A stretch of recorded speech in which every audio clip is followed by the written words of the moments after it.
Olá, tudo bem? Hoje eu converso com o empresário Jorge Gerdau, que está lançando a sua autobiografia A Busca, em várias partes do país e já nas livrarias.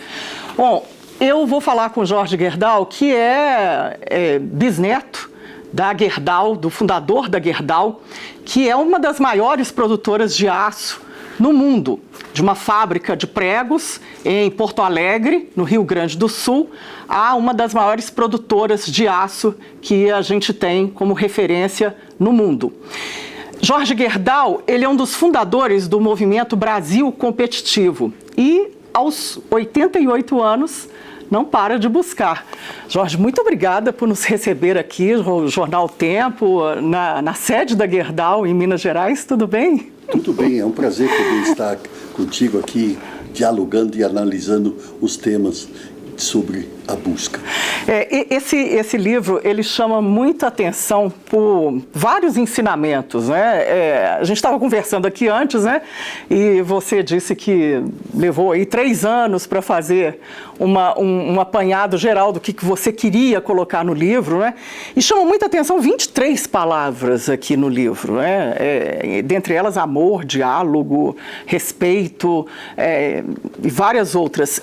O que você quer mostrar para as pessoas com esse livro? O propósito do livro é transferir um pouco da minha vivência, né, de um exemplo de educação e desenvolvimento econômico, né, e de outro lado essa amplitude de responsabilidade social, consciência de participar um processo econômico com o desenvolvimento da comunidade. Então, no livro, vamos dizer, aparecem debates e análises sobre os principais frentes, né, seja na cultura, seja no esporte, seja na educação, né, na saúde, né, e principalmente em tecnologias de gestão. São as várias frentes que eu tenho trabalhado intensamente e sempre neles com a busca. Uhum. Buscando conhecimento, buscando o benchmark, experiência mundial, né, e tentando absorver esse conhecimento para incorporar nas atividades em que eu tenho estado envolvido na vida. Então, praticamente, o conceito é isso. E quando, fora de falar e analisar essas frentes de trabalho que aparecem no livro, né, vem no final as 23 palavras. Né? É que eu não estava satisfeito com aquilo que tinha escrito. Eu tinha um pouco de preocupação se realmente expressava toda a dimensão das minhas inquietações ou da minha vivência. E aí surgiu, com o Túlio Milman, essa ideia de colocar 23 palavras. Né? Uhum. E nessas 23 palavras, de uma forma, com 4, 5, 10 linhas, eu tento explicar um pouco mais a minha visão da vida e das coisas, né? E eu vou mencionar, vamos dizer, as 2 palavras principais, a primeira e a última, né? Respeito e amor.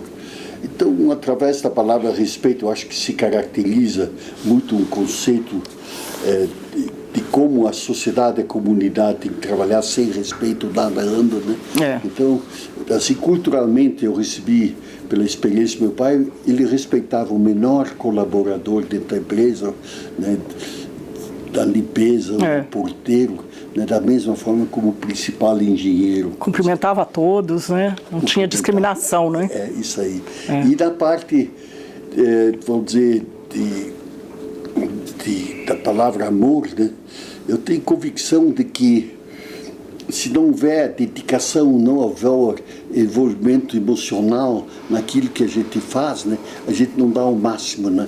Então a palavra amor, ela é uma dimensionadora, do meu entender, com que intensidade ou com que emoção você está se envolvendo para viver ou construir as coisas. Uhum. Então essas 2 palavras são um pouco assim, os extremos das 23 palavras, né? Dentro disso tem outro tema importante que é o diálogo, né? Importante é o diálogo. Agora, Quando eu vi a capa, Jorge, eu falei assim, gente, mas por que ele está com uma prancha, né, de surf na mão? E eu fui ver a sua história, você praticava o surf, né? Inclusive dá aqui um destaque numa das frases, né? Quem surfa aprende o que significa dialogar e assim a entender o mar. Cair faz parte, saber levantar também. Não é fácil, né? Às vezes a gente vê o pessoal caindo e não sabendo levantar, não é? Mas é interessante que o surf, onde esses dois pontos, né? Cair e levantar, né? Isso faz parte. Na prancha até mais, a gente começa nadando e tem que levantar. Mas o tema mais interessante é a palavra diálogo, né? Vou dizer, quando eu tinha que escrever sobre o tema, de repente me veio essa lucidez de que o surfista nada mais faz do que dialogar com o mar. Né? Porque ele já acorda de manhã, de madrugada, e levanta e vê, bom, que lugar hoje eu vou surfar, da onde vem o vento, como é que está o vento, como é que está o mar. Então, esse diálogo com a natureza. E quando ele está no mar, ainda vai nada da esquerda para a direita, mais fundo, mais raso, etc., né, para achar o ponto. Então, no fundo, ele faz um diálogo com a natureza, né? Isso é uma coisa interessantíssima, né? E aí, quando a gente começa a pensar sobre o diálogo, eu posso estender, vamos dizer, no hipismo, né? Os melhores cavaleiros são os que conseguem melhor dialogar com o cavalo, né? Com a sensibilidade no dedo, né? Com a embocadura, ou se não, dentro do movimento.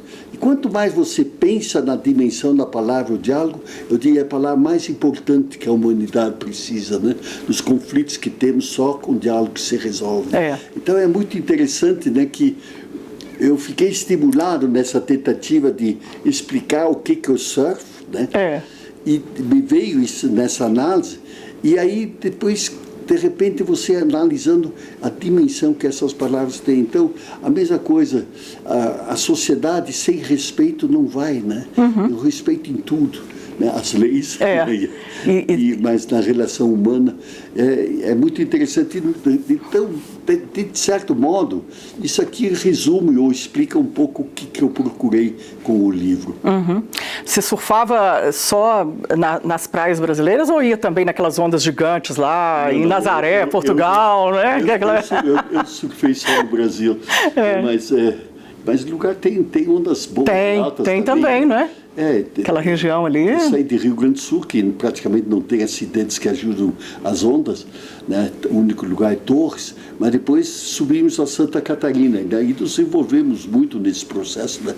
E ainda a primeira prancha é de madeirite, não tinha ainda prancha de estiropor, com problemas de essas coisas que tem hoje de carbono, né? Tudo leve, né? É isso aí. Então, isso aí é uma evolução como tudo na humanidade. Mas a primeira prancha eu comprei lá no Rio de Janeiro, né? Cuidando do crescimento e desenvolvimento da Cozigua, né? Usina lá no Rio de Janeiro. Né? E aí conheci os surfistas na praia, conversando com eles, e aprendi essa primeira prancha, né? E fui adiante com esse processo, né? Mas assim como o surf, o resto das atividades tem sempre o mesmo, procurar aprender.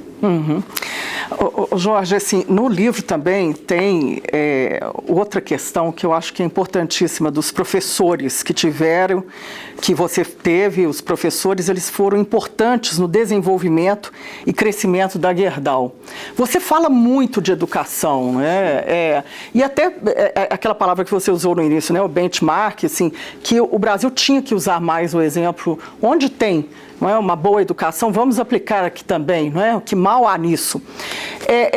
Fez toda a diferença, não é? Você... Eu diria que essa palavra... Para você na educação, privilégio, né, da educação. Eu diria a palavra benchmark você tem que usar em tudo.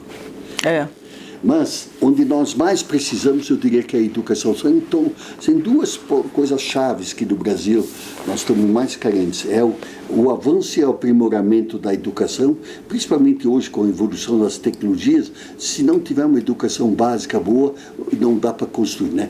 Uma casa precisa de boas fundações, né? Então, nós estamos extremamente carentes ainda na melhoria da gestão, e aí tem que se usar tecnologias de gestão, né? E que nem sempre é muito muito aceito, mas nós já temos exemplos muito interessantes hoje, né, que foram desenvolvidos no Brasil no campo da educação e que têm que ser replicadas, né, pegar os melhores exemplos. E eu diria que o maior defeito, o maior problema é que as tecnologias de gestão que se utilizam em tudo, né, na área de educação, normalmente por inflação e que fatores, não se utiliza as tecnologias de gestão, remuneração variada, reconhecimento, etc. E a prosperidade do Brasil vai passar pela melhoria da educação básica, principalmente. Nos cursos superiores já o mercado ajuda o desenvolvimento.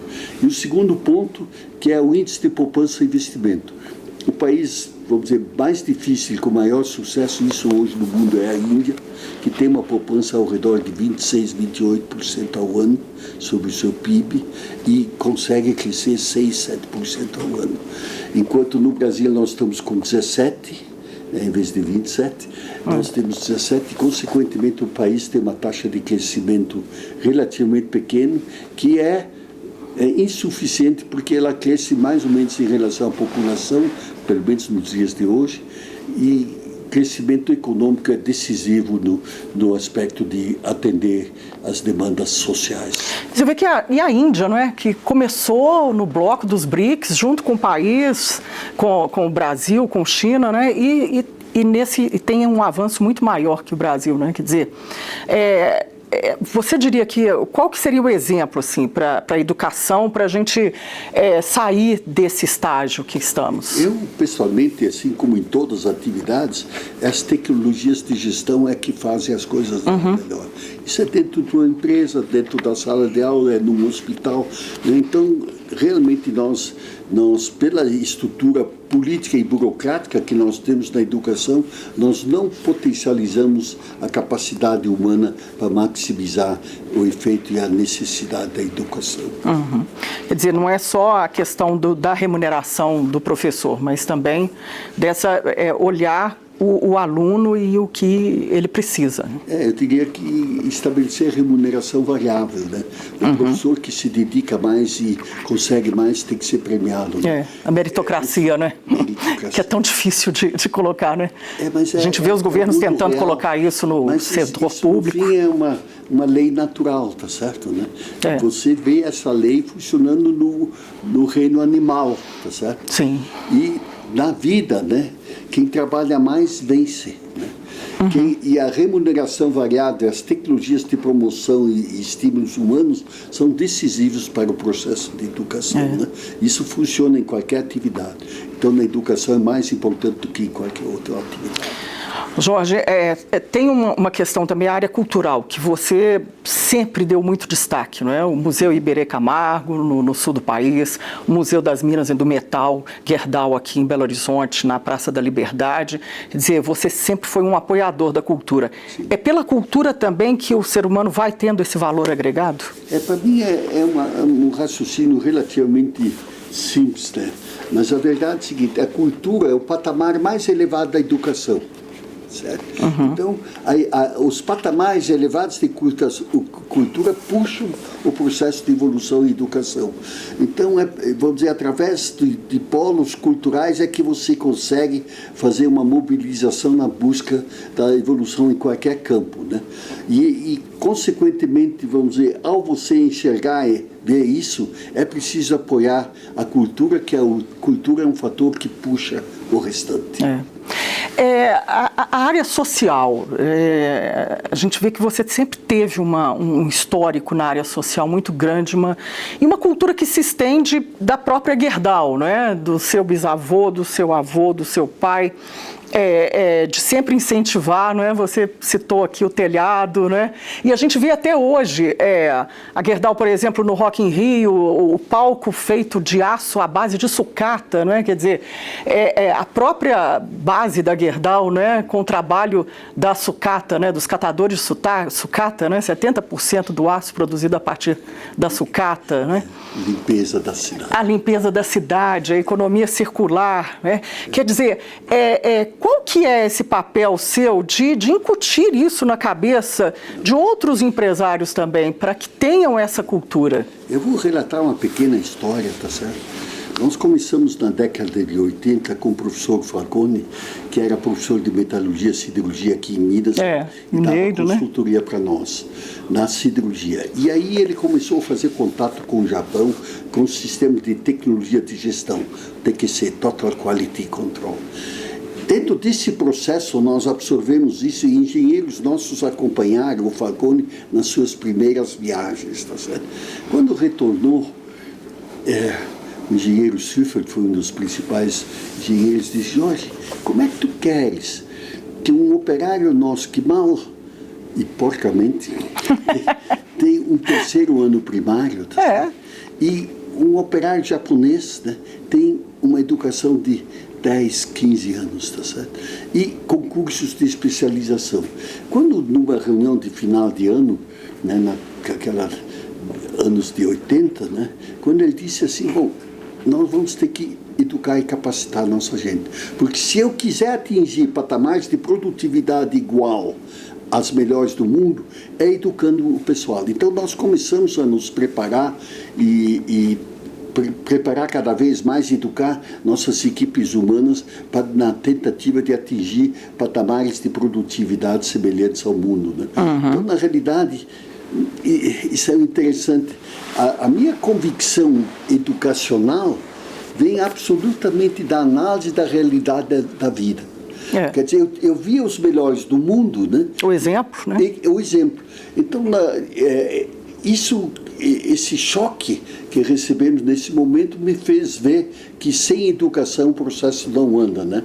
E aqui na nossa usina, em Minas, né? Em Ouro Branco, né? Que é uma das maiores, né? A nossa maior usina ali, nós atingimos, né, que os operários atingissem 97% dos nossos operários têm o segundo grau. Isso foi trabalhado também, educado, né? Lógico que isso... Estimulado, né? Estimulado. E é um pedaço do processo, né? Mas por isso, quando eu menciono dois temas, educação e investimento e poupança, são os dois fatores mais importantes que nós todos do Brasil temos que nos dedicar. E por que você acha que ainda falta esse índice de investimento e poupança no Brasil tão satisfatório quanto em outros países? O problema é um pouco cultural, o próprio processo de governança de 4 anos, tá certo? Faz com que os políticos trabalhem a curto prazo, né? E essa evolução de atraso tecnológico na gestão, né, em que nós fizemos esse levantamento do MBC, chegamos a esse número de 1,7 trilhão, né, desdobra assim, vamos dizer, são 12 diferentes, mas 5, 6 são chave, né, no aspecto que pesam 400, 500 milhões, né, por assunto, vamos dizer, energia tributária, né, logística, educação. Então, na realidade, vamos dizer, hoje já existe um conhecimento, uma cultura. Então, depende essencialmente de uma decisão política, né? Eu tenho tentado, hoje do Congresso se criou uma frente parlamentar sobre o problema de produtividade e custos, tá certo? Com 280 deputados envolvidos. E dentro do Ministério da Indústria e Comércio se criou também uma frente de custo Brasil, certo? São frentes tecnológicas, né?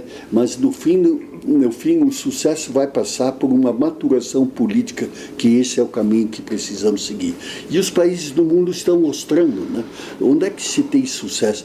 É muito interessante, vamos dizer, uma Coreia do Sul, lá, 25 anos atrás, tinha um patamar igual ou pior que o Brasil. E foi através da educação que eles deram o salto, né? Então, e esse tema de educação, ele aqui no Brasil normalmente é tratado muito politicamente, tá certo? Né? Não é prioridade ainda, que você sente isso, ou não é bem assim, né? Eu acho que uma questão de estratégia. A discussão de educação com prioridade, eu acho que mais ou menos está difundido. O que tem que se fazer é tecnologias de gestão nessa área. E como é uma área muito sensível politicamente, né? Eles se protegem, vamos dizer, não existe consciência de que esse rompimento só vai acontecer se houver tecnologias de gestão, premiação de produtividade, etc. Né? Então, É uma maturação necessária. É a mesma coisa sobre o índice de poupança e investimento. São dois fatores chaves que podem fazer que o sucesso ande. E é interessante na experiência, vamos dizer, analisando o Brasil, a capacidade existe. Se nós tomamos hoje o setor primário, né, há 20 e poucos anos atrás, o Brasil importava comida, hoje somos o grande exportador. O que foi? Isso foi conquista exclusivamente da nossa gente com tecnologias desenvolvidas por instituições do governo, né, e gestão.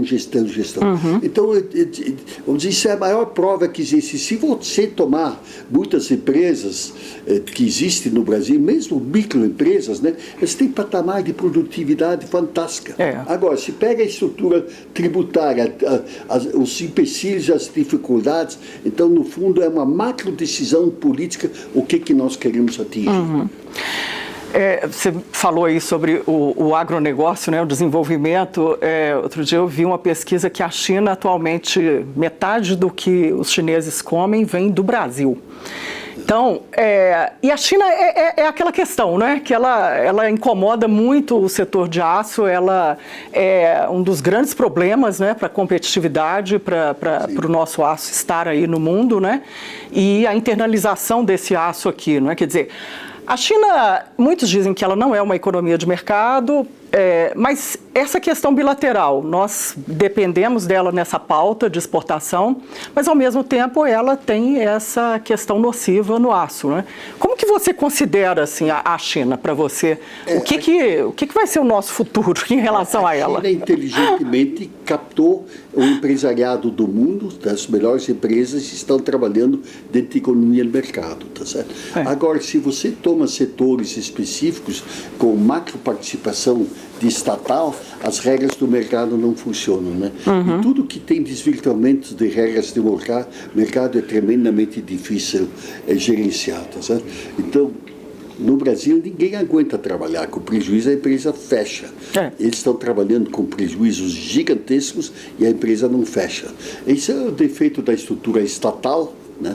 E é um tema macroeconômico muito complexo, porque países que trabalham por regras econômicas de economia de mercado, tá? E contra países que trabalham com políticas econômicas estatais, né, da guerra internacional, são fatores e regras não iguais, e isso é um dilema complexíssimo que no momento nós estamos vivendo no aço, mas tem dezenas de outros setores, inclusive hoje na indústria automobilística, né, tem problemas nessa área, né, da celulose e outras áreas, tem problemas semelhantes. E conforme o momento, né, como a China está vivendo um problema enorme no setor aço nesse momento, ela está saindo do mundo afora, perturbando. E se as regras macroeconômicas não são as mesmas, torna-se politicamente muito difícil como trabalhar. Ou seja, vai precisar de muito diálogo aí, principalmente agora com Donald Trump entrando na presidência dos Estados Unidos, ter um diálogo internacional aí para chegar a um consenso. Né? Isso aí o Donald Trump é uma figura importante nessa perturbação do processo, mas é um tema que macroeconomicamente não está resolvido, tá certo? Né? Porque quando países que nem a China, que tem custos sociais pequenos, porque os processos sociais são pouco assistidos, tá certo? Tem muito recurso, tá? Pode se permitir de fazer políticas econômicas desequilibradas. A questão da cumulatividade tributária, que você fala muito também, né, no Movimento Brasil Competitividade, tentando incutir essa questão. A gente tem aí 30 anos de discussão de reforma tributária. Ela vai resolver essas questões? Você acredita que o nosso IVA, ele, do jeito que está indo aí, vai ter ou vai ser um dos maiores do mundo e nós vamos continuar aí a esperar dias melhores, né? Essa pergunta realmente é tremendamente... É uma tese, né? Sim. Para você responder. Verdade, o IVA, a decisão do IVA é importantíssima, tá certo? Agora, o IVA nosso já vai ser o IVA mais caro do mundo, tá? O IVA normal do mundo gera entre 20% e 21%. Sabe? Tem países com números abaixo ainda, com 16%, 15%. Então, na realidade, a tecnologia do IVA tecnologicamente é muito bom. É um avanço fantástico que o Brasil está fazendo. A introdução é complexa, vamos dizer, lenta, burocrática, mas é necessário. Agora, na realidade, vamos dizer, nós estamos fazendo isso no IVA, mas se nós tomarmos os custos Brasil nas outras frentes, nós temos problemas semelhantes ao IVA em mais meia dúzia de setores, que tem que ser atacados, que nem estamos fazendo com o IVA, né, para realmente tornar o país socialmente mais justo e mais competitivo. Eu queria ainda falar sobre essa sua experiência no cavalo, né? Assim, você investiu em famílias, né, da raça para ter um conjunto aqui altamente vencedor, né? Quer dizer, a gestão também, ela funciona em qualquer coisa, né? É um cavalo alemão, eu estava até te perguntando aqui, o Holsteiner, né? Que é o melhor cavalo de salto do mundo, né? Quer dizer, você trouxe para o Brasil, trouxe a genética toda, ganhou 7 medalhas nas Olimpíadas, 8 medalhas no Pan-Americano. Isso aí é uma coisa que, quando tem gestão, a gente vê que funciona em qualquer negócio, não é? Eu diria que essa sua observação eu adorei. Porque realmente o problema é de tecnologia e gestão. Eu pesquisei as regiões de criação. Lógico que fui nos Holsteiner, porque o Holsteiner é a última província ao lado de Hamburgo. A família Gerdau é de Hamburgo. Tá? Então, lógico que nessa discussão, porque é um tema complexo, cada um defende que a sua raça, a raça francesa diz que é melhor. O Westfalen, Hamburgo, o Hannoverano, assim por diante. Eu optei pelo Holstein, eu acho que não me enganei, tá certo? Pelos resultados, né? Inclusive agora, nos últimos anos, a raça Holstein tem feito primeiros lugares. Mas o importante nesse tema também eu tive o privilégio de ter um amigo meu lá, que era o gerenciador do Holsteiner, e me ajudou a aprender isso, né? E o cacuete de tentar fazer o melhor, né, buscando know-how, conhecimento, né, eu utilizei na criação dos cavalos da mesma forma, né? E tive esse sucesso, né, de seleção, né, busquei apoio tecnológico e consegui, né? Então, na realidade, o seu posicionamento é estimulante, mas eu digo que, vou dizer o seguinte, se nós fizemos nos cavalos, mas vamos dizer o seguinte, o que o Brasil conquistou na agricultura, isso dá um orgulho que nós mostramos que a nossa gente, e é coisa do povo trabalhando, lógico, com tecnologia de pesquisa, importante feito, né? Embrapa, né? Essa instituição foi inventada pelo professor Cine Lima, tá certo, né? De fazer essa pesquisa, e isso nos deu esse fruto, mostrou a capacidade. Mas então eu digo o seguinte, se nós conseguimos na agricultura, que não é uma coisa, é em todo um território, em que nós não podemos conseguir? Podemos conseguir em tudo. Que é inteligência de gestão e propósito de atingir o objetivo. Então, na minha opinião, nós temos que ter a humildade de enxergar, vamos buscar isso, mas aonde? O ponto mais importante é a educação. Não adianta eu fazer melhores cavalos, ou mesmo a melhor agricultura, eu tenho que dar uma base educacional. Então, o esforço e a busca dessas soluções com tecnologias, eu acho que é o maior desafio, principalmente em respeito aos mais pobres e às crianças. Sim. Eu me lembro de ter feito uma entrevista com o Gustavo Werneck, que é o atual CEO, né, da Gerdau, há mais de 5 anos, e ele falava, como que eu posso ir para o aeroporto, ver crianças, ver famílias morando debaixo dos viadutos e não fazer algo para devolver o que a empresa criou de riqueza, teve de riqueza no Brasil, né? Além dessa questão da cultura, eu tenho visto assim, a Gerdau fazendo essa questão nas favelas, com a Gerando Falcões, com o Edu Lira, né, que nasceu na favela, né, o déficit habitacional, reformando. Isso mostra que a empresa, ela tendo esses braços todos na gestão, ela dá um exemplo e o país pode copiar também. Eu acho que se você tomar, vou dizer, da minha vivência e olhar a evolução de atividade de responsabilidade social do empresariado, né, ele cresceu fantasticamente, no meu entender, tá certo? O próprio pensamento extremo do liberalismo mandava o empresário focar só na maximização do lucro. Tá? Hoje, se estende esse conceito para a extensão da área social, tá certo? Isso é uma evolução evidente, né? E necessária. Então, as evoluções macropolíticas eu acho que nos levam para esse sentido. Agora, o importante é que nós, no campo político do Brasil, estabelecer metas nas diversas frentes que são decisivas para realmente criar uma justiça social que todo mundo aspira. Essa justiça social, assim, o que você fala com o governo? Você conversa com o pessoal do governo, até mesmo por meio do Movimento Brasil Competitivo, né?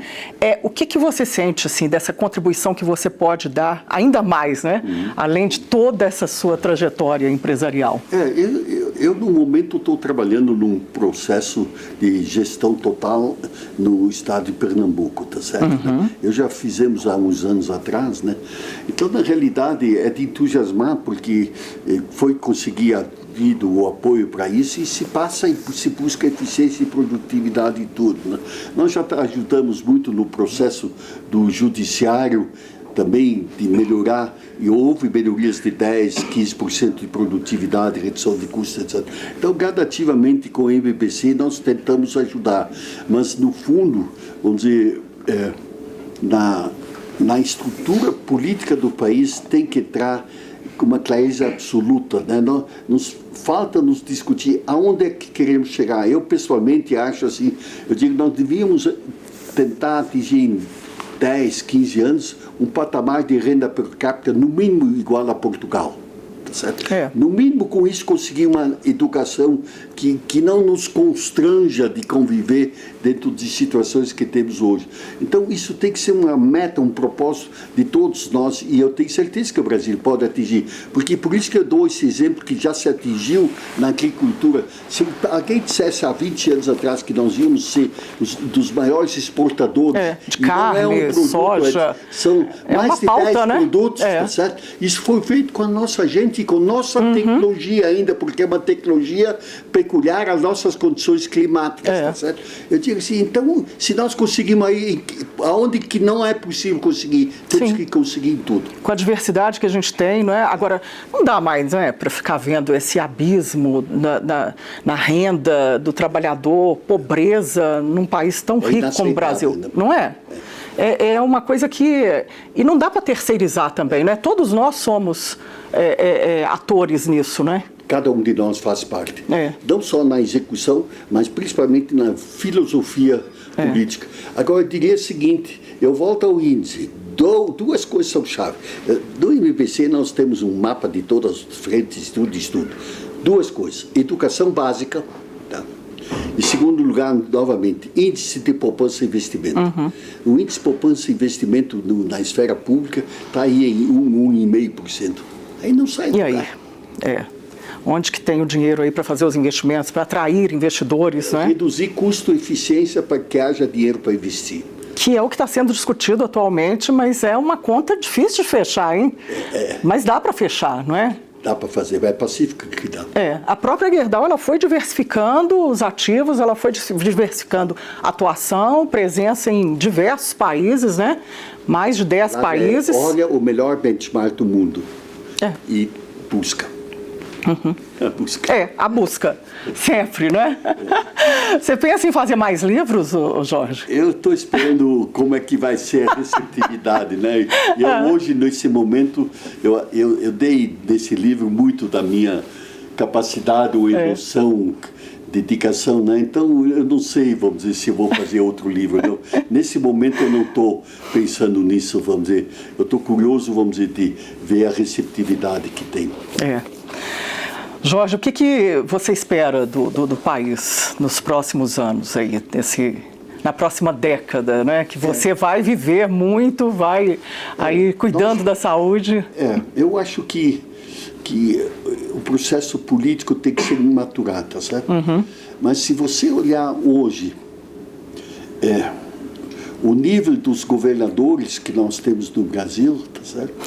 e comparar de 10, 20 anos atrás, eu disse que há uma melhoria impressionante, tá certo, né? E, vamos dizer, se é essa cultura que hoje já na maioria dos estados está existindo, tá certo, né? E realmente é impressionante, né? Tem nomes de muita qualidade, né? Eu acho que na esfera global do país, provavelmente vamos ter essa melhora de baixo para cima que está acontecendo, né? Eu acho que poderão atingir o país todo e aí nós vamos ser vencedores. Temos um país que pode ser o melhor país do mundo. Aí agora é a atuação de todos, né? Perfeito. E Minas Gerais, para terminar, né? A Gerdau, ela tá, a operação maior dela atualmente no Brasil é em Minas Gerais, tem o emblema mineira de coração, né? Tendo nascido no Rio Grande do Sul. Para você, qual que é a importância de Minas Gerais na sua história e na história da Gerdau? Bom, aí tem como trabalhamos em siderurgia, né? Então, Minas Gerais fica evidente, né? Porque Minas está na vocação dela, né? Pela localização, pela matéria-prima que tem, e também tem uma cultura de trabalho, no meu entender, muito interessante e muito boa.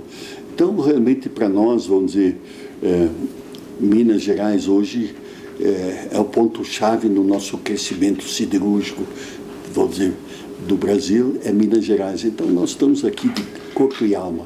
Você está satisfeito com os rumos que a empresa está tomando, mesmo não estando hoje à frente, né, como presidente, que você foi durante tanto tempo, né? Tive anos que eu trabalhava uma semana sim, outra não, durante muitos anos, acompanhando detalhadamente, né? E eu tenho um certo vínculo emocional, né? Porque quando a gente trabalha junto e constrói junto, né? Cria-se essa proximidade. É a cria, né? Aquele amor da cria, né? E eu acho que esse potencial em Minas existe, sabe? Então eu tenho muita confiança em Minas. O ativo florestal todo dela está aqui, né? Maior da América Latina, né?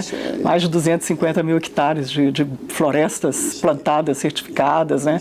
As usinas todas, né? Modernização e tudo, e a geração de empregos. Então, quer dizer, é muita capacidade. Muito grande. Cada vez mais, né? Eu me sinto muito bem em Minas. Sabe? Né? Você gosta de vir aqui, comer o pão de queijo? Meu coração está emocionado em estar com você. Gente, que delícia. Eu também. É muito bom. Porque para mim você é uma referência e uma das frases assim que eu mais guardei no jornalismo era a questão do país, né? Numa corrida, sair com um saco de 40 quilos nas costas, enquanto os outros países saíam correndo sem as burocracias, sem essa carga pesada, né? Essas amarras, né? E esse peso diminuiu muito pouco, temos que diminuir esse peso. Eu fico triste com isso, assim, da gente não ter avançado tanto dessa sua fala. É a condução da liderança política. Em primeiro lugar, esses dois fatores que eu falei. Educação básica, tá? E índice de investimento. E aí mas é a gente acreditar, né? Porque o país, você mesmo fala que o país é o melhor lugar do mundo que tem o Brasil, né? Então vamos adiante com esse olho super animado. Vamos botar o nosso emocional no chão da fábrica. É isso mesmo. Jorge, muito obrigada. Quero te agradecer aí a entrevista, o tempo que você deu pra gente, esses ensinamentos todos, e que a gente converse mais vezes aí. Isso aí. Estou sempre às ordens. Faço com alegria. Obrigada, viu? Bom, eu agradeço a sua audiência. Aqui hoje conversando com o empresário Jorge Gerdau, que está lançando o seu livro A Busca, em Belo Horizonte, em todo o país. Uma autobiografia. Jorge Gerdau, que é bisneto do fundador da Gerdau, essa produtora de aço que é uma das maiores do mundo, que nasceu em Porto Alegre, no Rio Grande do Sul, e hoje tem a maior operação aqui em Minas Gerais. Muito obrigada pela sua audiência e até uma próxima.